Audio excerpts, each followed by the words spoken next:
पुत्रदा एकादशी पौष मास के शुक्ल पक्ष की एकादशी तिथि को आती है। इस दिन विष्णु जी की विधि विधान से पूजा अर्चना की जाती है। ये मान्यता है कि जो व्यक्ति इस व्रत को करता है उसे संतान की प्राप्ति होती है। अगर व्यक्ति की संतान है तो उसे बाधाओं से मुक्ति मिल जाती है। कहा जाता है कि इस दिन कुछ उपाय किए जाते हैं जिससे कि बच्चों पर समस्याएं नहीं आती हैं। मान्यता है कि जो व्यक्ति सच्चे मन के साथ पुत्रदा एकादशी का व्रत करता है उसकी संतान को बुरी आदतें, रोग और कई प्रकार की बाधाओं से मुक्ति मिल जाती है। तो दोस्तों, आज इस वीडियो में हम जानते हैं कि पुत्रदा एकादशी के दिन हम क्या उपाय करें जिससे कि हम अपने बच्चों को बुरी समस्याओं से बचा सकें। इस जानकारी के लिए वीडियो को लास्ट तक देखिएगा। वीडियो अच्छी लगे तो लाइक और ज़्यादा से ज़्यादा शेयर करिएगा। और हाँ, अगर चैनल पे नए आए हैं तो चैनल को सब्सक्राइब करना मत भूलिएगा और अपने विचार हमें कमेंट बॉक्स में लिख करके ज़रूर बताइएगा। दोस्तों, पौराणिक मान्यता है कि पुत्रदा एकादशी के दिन व्रत करने से निसंतान दंपतियों को संतान की प्राप्ति होती है और जिन व्यक्तियों की संतान है उनकी संतान को बुरी नज़र से मुक्ति मिलती है। उनके ऊपर कोई समस्या नहीं आती है और उनका जीवन समस्त कष्टों से दूर होता है। इस साल जनवरी 2024 में पुत्रदा एकादशी 20 जनवरी 2024 को रात में 7:26 से लगेगी और ये दूसरे दिन 21 जनवरी को 7:26 तक रहेगी। एकादशी का व्रत हमेशा सूर्योदय पर प्रारंभ होता है, इसलिए उदया तिथि की वजह से ये व्रत 21 जनवरी को मनाया जाएगा। इसके साथ ही इस व्रत के पारण का समय 22 जनवरी को सुबह 7:56 से लेकर के सुबह 9:05 तक रहेगा। इसके साथ ही पारण तिथि के दिन द्वादशी समाप्त होने का समय शाम को 7:51 पर होगा। पुत्रदा एकादशी का व्रत संतान की उन्नति और अच्छे स्वास्थ्य के लिए बहुत महत्वपूर्ण होता है। पौष पुत्रदा एकादशी का व्रत उन सभी विवाहित महिलाओं और पुरुषों को रखना चाहिए जिनको कोई संतान नहीं है। मान्यता है इससे वंश का विस्तार होता है, संतान पर आने वाले संकट दूर होते हैं। इसके साथ ही करियर में बच्चों को लाभ मिलता है। जो व्यक्ति पुत्रदा एकादशी का व्रत करता है वो इस लोक में पुत्र पाकर मृत्यु के बाद स्वर्ग प्राप्त करता है। इस व्रत को करने से जिस फल की प्राप्ति होती है वो हजारों सालों तक तपस्या करने से भी नहीं मिलती। इस बार पुत्रदा एकादशी बहुत शुभ संयोग लेकर आ रही है जो कि समृद्धिदायक होगा।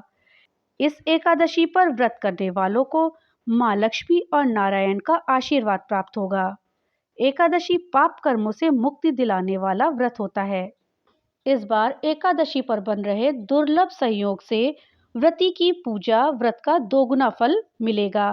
साथ ही इस दिन जो उपाय किए जाएंगे वो भी बहुत सार्थक सिद्ध होंगे। पुत्रदा एकादशी के दिन इस बार 5 दुर्लभ योग सर्वार्थ सिद्धि, अमृत सिद्धि, ब्रह्म योग, शुक्ल योग और त्रिग्रही योग बन रहे हैं। दोस्तों, इस एकादशी व्रत को निर्जला और फलाहारी रहकर किया जा सकता है। इस व्रत को करने के लिए सुबह उठकर स्नान करें और व्रत का संकल्प रखें। इस दिन गंगा जल, तुलसी दल, तिल, फूल, पंचामृत से भगवान विष्णु का विधि विधान से पूजा करें। व्रत के अगले दिन जरूरतमंद व्यक्ति को यथाशक्ति दान दक्षिणा दे और उसके बाद ही व्रत खोलें। पुराणों और महाभारत में पौष पुत्रदा एकादशी का बड़ा ही महत्व बताया गया है। भगवान श्री कृष्ण ने धर्मराज युधिष्ठिर को बताया था कि पौष महीने की पुत्रदा एकादशी व्रत करने से संतान सुख की प्राप्ति हो सकती है। साथ ही इस व्रत को करने से दाम्पत्य जीवन भी खुशहाल होता है। विष्णु जी की कृपा से व्यक्ति को सुख समृद्धि की प्राप्ति हो जाती है। साथ ही ये भी माना जाता है कि इस दिन व्रत करने वाले व्यक्ति को मोक्ष के द्वार खुले मिलते हैं। विष्णु जी को समर्पित एकादशी का व्रत रखने से व्यक्ति के सभी पापों का नाश होता है। दोस्तों, ऐसा माना जाता है कि इस दिन कुछ सरल उपायों को करने मात्र से ही आपके जीवन में खुशहाली आ सकती है और साल भर आपको या आपकी संतान को किसी भी कष्ट, परेशानियों का अनुभव नहीं होगा। तो चलिए जानते हैं कि इस दिन हम ऐसा कौन से उपाय करें जिससे कि आपकी संतान को साल भर किसी भी परेशानी का सामना ना करना पड़े और उसके जीवन में कोई भी कष्ट ना आए। साथ ही निसंतान दंपतियों को संतान सुख की प्राप्ति हो।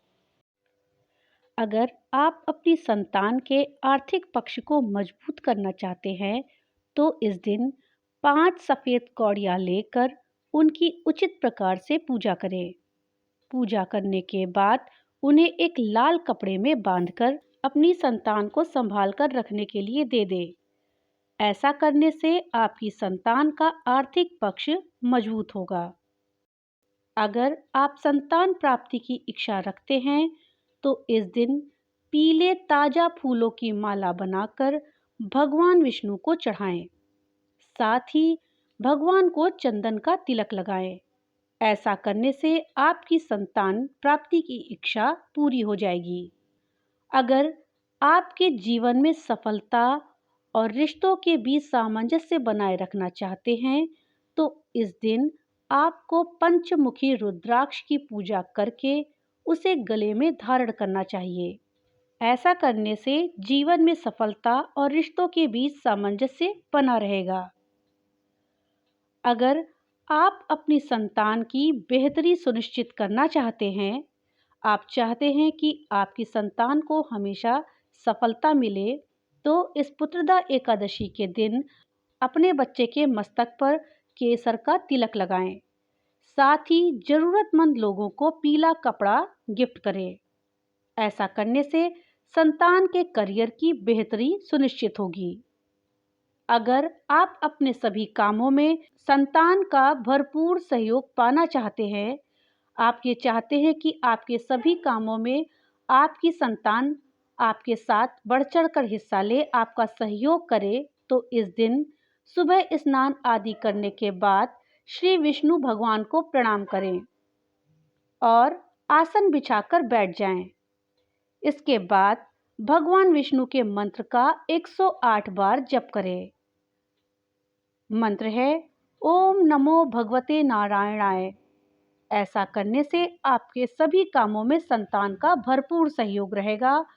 अगर आप चाहते हैं कि आपकी संतान जीवन में आगे बढ़े और उसके मार्ग में आ रही सभी रुकावटें दूर हो जाएं, तो इस दिन भगवान विष्णु को माखन मिश्री का भोग लगाएं।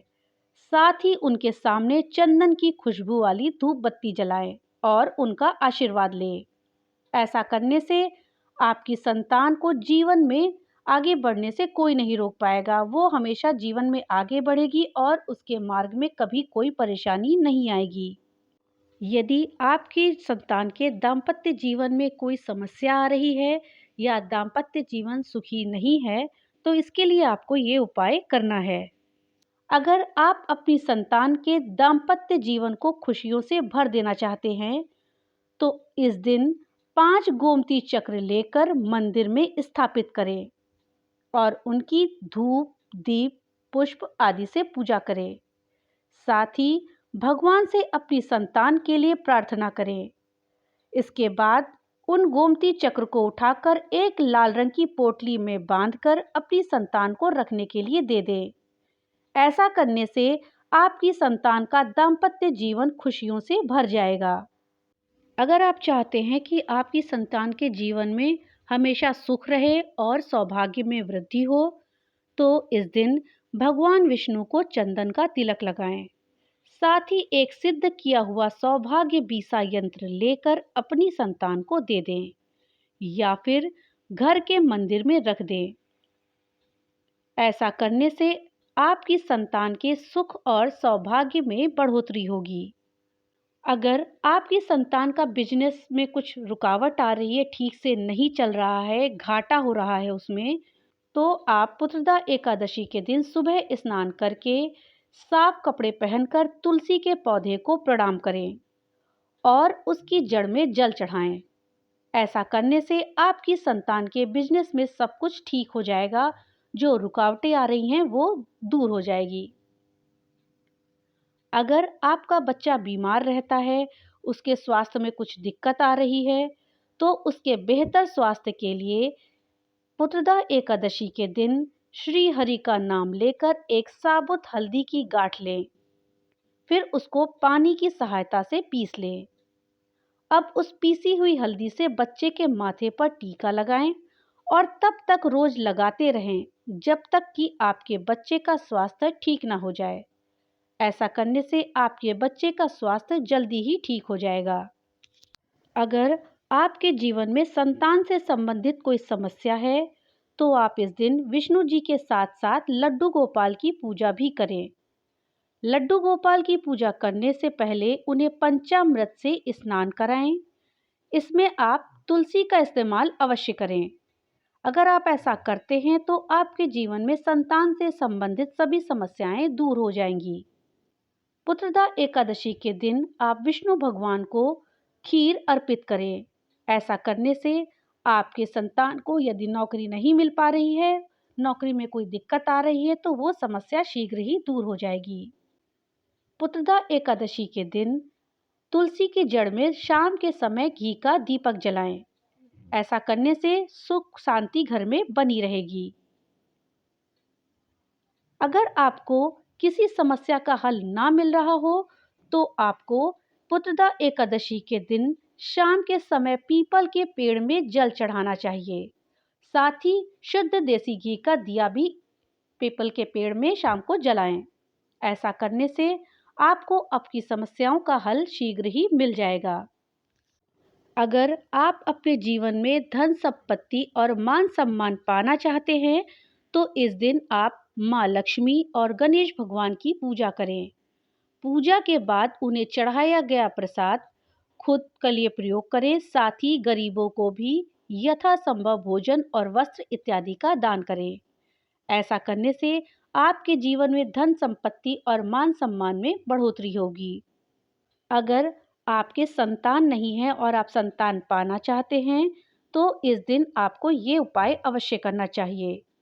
उपाय है, आप पुत्रदा एकादशी पर शुभ मुहूर्त में घर में मंदिर में एक साफ कपड़ा पवित्र स्थान पर सफेद बिना सिला हुआ कपड़ा बिछाएं। इस पर भगवान बालकृष्ण का चित्र या प्रतिमा रखें। उनकी विधिवत पूजा अर्चना करें। इसके बाद वहीं पर बैठकर गोपाल संतान स्तोत्र का पाठ 108 बार करें। भगवान से संतान देने की प्रार्थना करें। इस उपाय करने से शीघ्र ही संतान की प्राप्ति होती है। पुत्रदा एकादशी के दिन आप पीपल के वृक्ष में जल अर्पित करें। साथ ही खीर, पीले फल, पीले रंग की मिठाई का भोग लगाएं। कहते हैं पीपल के वृक्ष में श्री हरि विष्णु का वास होता है। ऐसा करने से आपके जीवन में सुख और शांति बनी रहेगी। साथ ही जो भी समस्याएं आपके जीवन में आ रही हैं वो दूर होंगी। पुत्रदा एकादशी के दिन दक्षिणावर्ती शंख में जल भरें और उससे भगवान श्री विष्णु का अभिषेक करें। ऐसा करने से साल भर आपको किसी भी प्रकार का कष्ट और परेशानियों का अनुभव नहीं होगा। पुत्रदा एकादशी के दिन पति और पत्नी को साथ में व्रत रखना चाहिए। आपको अपने घर पर हरिवंश पुराण का श्रवण करना चाहिए। धार्मिक मान्यता है कि हरिवंश पुराण का श्रवण करने से भगवान श्री हरि की कृपा मिलती है, जिससे संतान की प्राप्ति होती है। महाभारत के अंतिम पर्व को हरिवंश पर्व या फिर हरिवंश पुराण कहा जाता है। पुत्रदा एकादशी के अलावा आपको गुरुवार के दिन भी व्रत रखकर केले की पूजा करनी चाहिए। केले की जड़ में आपको जल अर्पित करना चाहिए। इसके अतिरिक्त शुक्रवार के दिन शुक्र के मंत्र ओम शुम शुक्राय नमः मंत्र का जाप करना चाहिए। शुक्र के शुभ प्रभाव से भी संतान के सुख मिलता है। तो दोस्तों, ये थे कुछ उपाय जो आप पुत्रदा एकादशी के दिन करें। इनमें से कोई भी एक उपाय आप करके अपने जीवन में सुख और शांति ला सकते हैं। साथ ही अपने बच्चे के जीवन को भी सुख और खुशियों से भर सकते हैं। साथ ही बच्चे के जीवन में जो भी समस्याएं आ रही हैं वो भी दूर हो जाती हैं और निसंतान दंपतियों को संतान की प्राप्ति हो सकती है। भगवान भोलेनाथ की कृपा आप सब पर बनी रहे। तो मिलते हैं अगली नई वीडियो के साथ। तब तक के लिए राधे राधे।